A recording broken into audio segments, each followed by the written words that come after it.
Hey guys, you're watching Phone Arena's in-depth video review of the Apple iPhone 4. It's summer, and you know, it's the time of the year when Apple comes out with their product, and this one here being the iPhone 4.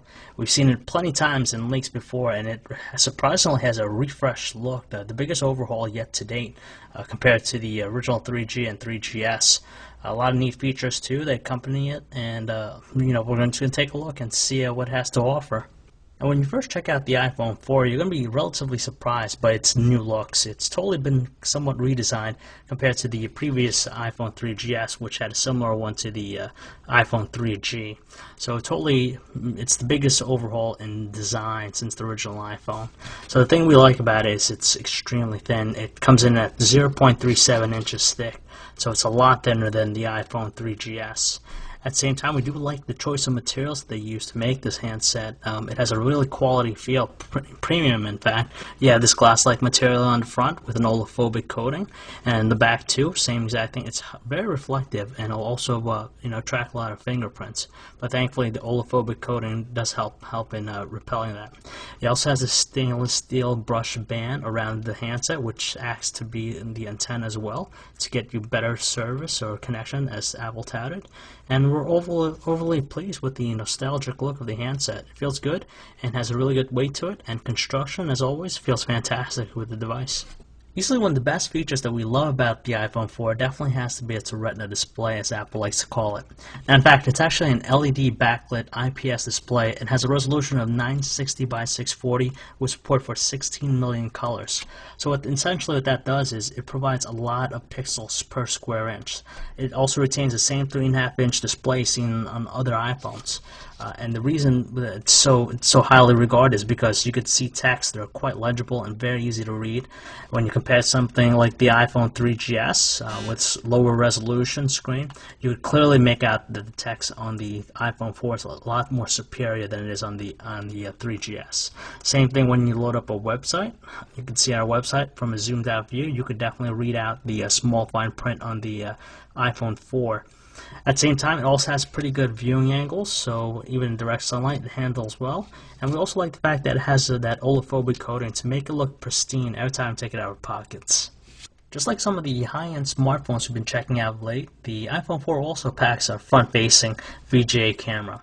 Below the touchscreen, you have the usual home button, which is surprisingly a lot more springy than the previous one, the 3GS. The same thing applies to all the other buttons, the dedicated ones. The volume rocker are now separated, two separate buttons. You have also the vibrate switch on the top. You have the 3.5mm headset jack. That small hole is for the noise cancellation microphone. Dedicated power button. And on the right side, you just have the micro SIM card slot. At the bottom, you have the speaker and also proprietary USB charging port. And on the back, the only thing you'll see is just the 5-megapixel autofocus camera with flash. The experience of iOS 4 on the iPhone 4 is the same thing that we already saw with the iPhone 3GS. Now, it's assumed that the handset comes with a 1 GHz Apple A4 processor, and it's marginally better in regards to movement and also intuitiveness. It's quite responsive, and there's barely any lag that we notice when navigating throughout the home screen. On top of that, with iOS 4, as you can see, there's a new, you can choose your background picture for your wallpaper. On top of that, there's also some multitasking elements enabled right now. And not all applications fully utilize it to its potential, but right now it just seems like more like a task or a quick menu bar to get you to different applications. As a whole, we do like the interface. The iOS 4 is just a refreshing new one compared to the original, and we're just happy to see that it still is quite peppy. There's no evidence of any lag, and it's a very easy platform to get adjusted to. Even to this day, the iPhone 4's on-screen QWERTY keyboard is probably the better ones out there for any touchscreen-enabled device. Now, with iOS 4, it does offer underline misspelled words for you, but we do find that the experience of typing on the QWERTY to be quite responsive and accurate. We like the fact that the predictive text option definitely helps as well. To tell you the truth, there's nothing really too different with the web browsing experience on the iPhone 4. It's the same exact thing we saw on the iPhone 3GS and even the original iPhone. Pages load up really quick. It's also multi-touch enabled, so you can pinch in to zoom. You can double tap even to do that. We like the scrolling. It's very smooth. There's no evidence of any lag or choppiness. And to tell you the truth, it's just a very satisfying experience.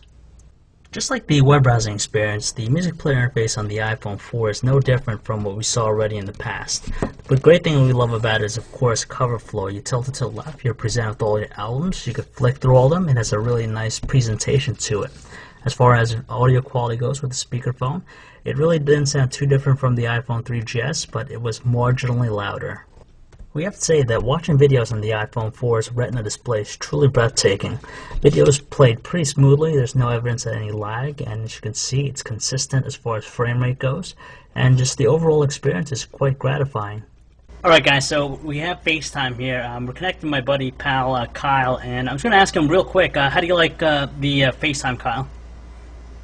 I think it's cool. This is definitely an awesome new feature of the new iPhone.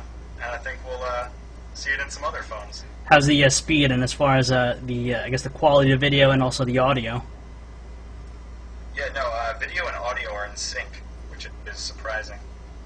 So you're overall happy about it? What was that? So you're happy about it? Oh, definitely, definitely. I see once more people get the iPhone 4, I can definitely see it's becoming popular. Alright, so there you guys have it. That's this FaceTime for the iPhone 4, and we'll check back here. We're really content with the iPhone 4's 5-megapixel camera. It managed to produce some good photos outdoors in great lighting conditions. Images were quite detailed. At the same time, they were also neutral looking colors. All you gotta do is just tap anywhere on the screen to focus. You can press the button, take a shot, press it again, take another one, and you even have the digital zoom available to you. On top of that, the phone does well in low light conditions thanks to the lens and also LED flash, but when we use the flash, it tended to look a little bit more overexposed than anything else. We're happy to see that 720p video recording is enabled on the iPhone 4. Videos were quite detailed, to say the least. At the same time, there wasn't too much lag or stutter thanks to the 30 frames per second it was shooting in, but outdoor conditions we tend to notice a little bit of jerky movement, and also the white balance was off every now and then. But luckily it has the ability to manually focus, so you always get pretty good detail at any given time. Calling quality in the iPhone 4 was marginally better than what we experienced on the iPhone 3GS, but we still tend to hear a little bit more of that static sound in the background on our end. Thanks to the noise cancellation microphone, our callers did say that our voices were a little bit more prominent at the beginning of our sentences. When using the speakerphone, however, though, it tends to be a little bit distorted, especially on the highest volume setting. So stepping down a little bit to the middle setting should help it out. As far as battery life, though, we were really impressed because we had the iPhone 3GS on us, and the iPhone 4 did a better job of holding a charge. It didn't use up too much battery life at the same time, so we're really happy about its one-day use that we got out of it. It's another year, another iPhone, and surely there's always going to be competition for Apple, but this time around, the iPhone 4 does well in being a well-balanced phone that'll cater to a lot of people, not only to business professionals, but even to kids and gamers out there. Now, there's a lot of hardware under the hood that make it stand out, specifically the Retina display, which has a very high-quality display, makes reading text very easy, and also watching video such a joy. 720p video recording at 30 frames per second is also a little bit better quality than we saw on the HTC Evo 4G. At the same time, we definitely like the nostalgic new look and premium feel and quality construction that we'd expect out of Apple. Unfortunately, there are some shortcomings. For example, the FaceTime's ability to only work under Wi-Fi, and also the issues that we saw with the reception on the iPhone 4 with the steel band around here, the stainless steel band. Aside from that, it's a very well-balanced device. It has a healthy ecosystem of apps and developers behind it to make the platform always evolving. It's a really intuitive, very easy to use, and as we said, it just appeals to a wide range of people out there. So if you'd like to learn more about this handset, or for all the latest cell phone reviews, news specs, and information, you can check us out at phonearena.com.